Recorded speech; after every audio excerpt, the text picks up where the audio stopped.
السلام علیکم ویورس، میں ناز شاہ آپ کے ساتھ ہوں۔ میں آپ کے ساتھ شیئر کروں گی کہ حضرت موسیٰ علیہ السلام کی قوم کس طرح بت پرستی میں مشغول ہو گئی اور انہوں نے زندگی کا مقصد وہ بھلا بیٹھے۔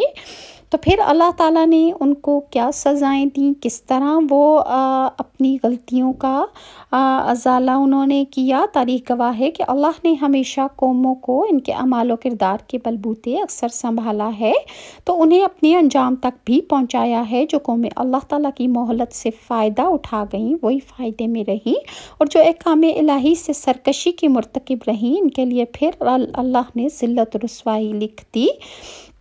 حضرت موسیٰ کے دور میں ایک ایسی قوم تھی کہ جو اندھیروں میں بھٹکی، تو اللہ تعالیٰ نے اس پر سفاق اور جابر حکمرانوں کو مسلط کر دیا، اور تاریخ گواہ ہے کہ عمالقہ ایک قوم تھی